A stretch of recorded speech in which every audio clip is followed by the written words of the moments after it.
R1 said that victim 2 was found to have a large welt on his upper. It was discovered that victim 1 had bruising on both inner thighs and also had a burn mark to her right inner thigh. He spoke of being hungry and his mother not feeding him. The court is going to deny the application, find you guilty. On July 7th, you applied for deferred adjudication. According to the plea bargain agreement, punishment is to be assessed at 4 years in the prison, and the state is remaining silent on your application for deferred adjudication. Have both parties had a chance to review the PSI report, state? Yes, Your Honor. Defense? Yes. Any objections to the PSI report? Your Honor, at this time, we would ask that you grant Ms. Ramirez the deferred adjudication. After reading over the PSI, we just wanted to highlight a couple of pieces of information. My client has been going through her CPS base for about 18 months now. She has completed several courses. The event that is listed in there to include the topics of the family violence, the violence education, parenting, anger management. She has also been ongoing through continued counseling. She was going through Mr. Carlos Castillo until just this last July. We were supposed to start trial at that time. He didn't schedule her any other sessions with him, so she went on her own to seek additional counseling through somebody. Yes. And so she is still continuing, and she is very proactive and continuing counseling, really to try to understand how her behavior that made the children, even specifically, feel victimized. Okay, so this is what the court is trying to understand. According to the stipulations, and this is what you stipulated to, it says that the victim, which is one of the children, made an outcry at school of abuse while at home. R1 said that victim 2 was found to have a large welt on his left upper thigh as a result of being struck by his mother. R1 said that his sister goes to the same school as victim 2, and she was also interviewed by school staff. It was discovered that victim 1 had bruising on both inner thighs and also had a burn mark to her right inner thigh that she said was from a steam iron. R1 said that when asked how she was injured, victim 1 said that she fell off her bike. R1 said that victim's injuries were not consistent with falling off a bike. R1 said that victim was asked how she got the burn mark. R1 stated that victim 1 stated that her mother told her to unplug and put away a still hot steam iron, and she accidentally dropped it on her leg, causing the stated burn.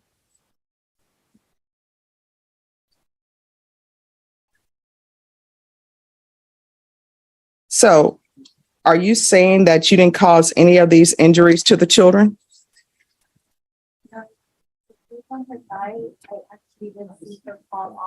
I want to talk about the welt mark from the other child. Ethan? Yes. So on Ethan, when I asked him in front of the caseworker, what were they referring to? All he did was just lift the pants that he had on, and all you saw was notice was the bruise on his lower leg. So are you saying you didn't do it? I didn't strike him with the belt. All right, because, and then on the PSI report on page 4, it says, Ms. Torres stated Ethan spoke of being in a closet for hours at a time. He feared of what would happen if he came out. He stated he was scared, bored, and hungry. He stated some of his siblings would check on him and play with him. He also spoke of a time when his mother choked him off the ground for losing his church book and slapping him. He spoke of being hungry and his mother not feeding him. So if none of this is true, why did you enter a plea? Why not go to a jury trial? Because of communication that we've had with the program attorney. We created advice on responsibility. No. Do you want a jury trial? We'll give you one today. We have a jury outside. That'll be here at 1:30. You want a jury trial? That's either yes or no. No. The court is going to deny the application, find you guilty. There's an affirmative finding of family violence. The court will sentence you to $1,500 fine, time and money to run concurrent. And the court will sentence you to 4 years in the prison. I'm going to show you what's entitled Trial Court Certification of Defendant's Rights to Appeal. Because this is a plea bargain agreement, because I followed your plea bargain agreement, and because you waive your right to appeal, you do not have the court's permission to appeal. Because this is a felony conviction and an affirmative finding of family violence, you're not allowed to own or possess any weapons or ammunition. If you have a question over what a weapon or ammunition is, you'll need to speak to an attorney. Do you understand? All right. So my understanding is that it's agreed that the defendant is to remain on deferred adjudication. That's correct. Yeah. All right. And what are you asking with regards to conditions?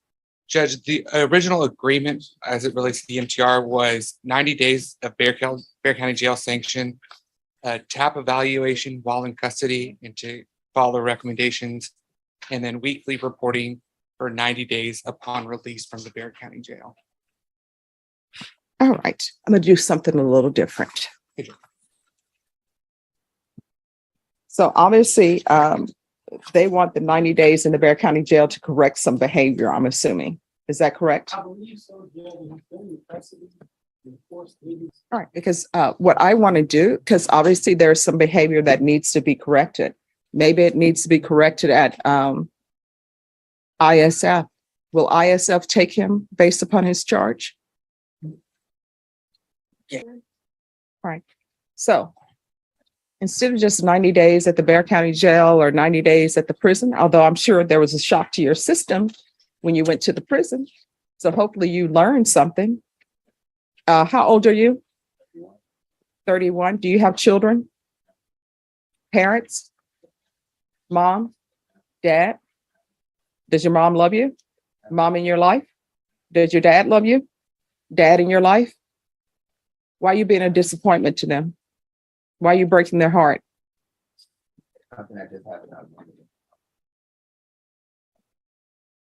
I mean, no, here's the thing about wrong roads. Even when you're in the vehicle, I mean, some guys, right? I don't know what it is about men won't ask for directions, but at some point when you see that you're going down the wrong road, David, you're different. You'll ask for directions. Oh, yeah, I'll just kind of go around. Yeah. At some point, when you're on 100 miles and you're still going in the wrong directions, at some point you say, "Oh, we can do a U-turn right here." So at some point you're gonna have to do a U-turn to better your life. Otherwise, you're gonna end up in prison, and you're gonna end up in prison for a long time because what you're charged with. This is a first-degree felony. The range of punishment is up to life in prison. I mean, you can find your direction at the prison. I didn't know before, but people told me that some people are allowed to drive around the prison. That's from Mr. Cox. I don't know if that's true or not. I never saw it in Shawshank Redemption, but that's what Mr. Cox says. So we're going to do ISF with you, and it's going to be cognitive. So while you're at ISF cognitive, you need to pay attention to everything that they're trying to teach you. And when you're there, you need to internalize that you could be at the prison, which is where you came from, being told what to do every single day. I don't know why people don't realize that you can live in the free world, make your rules within the law. If you want to get up at a certain time in the morning, you can get up at a certain time in the morning. At the prison, you can't. They have hours.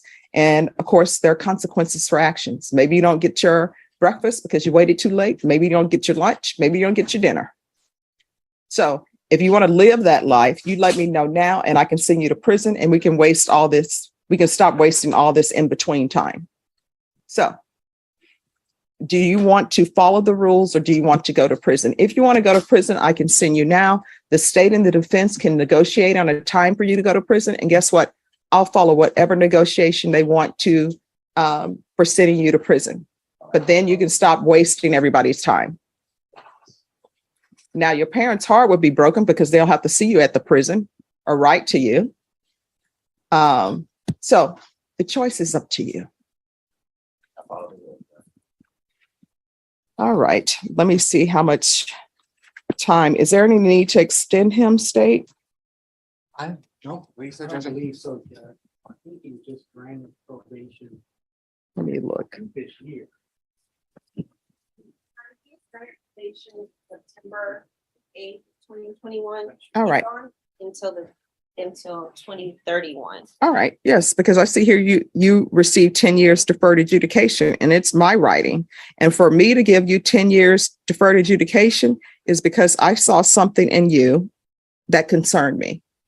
And you coming back here concerns me. You understand? Do not come back here again because you're not following the rules. You understand? All right, so we're going to do TAP evaluation while in custody. You're going to do ISF cognitive. We're going to do the UA hotline until further notice when you're released.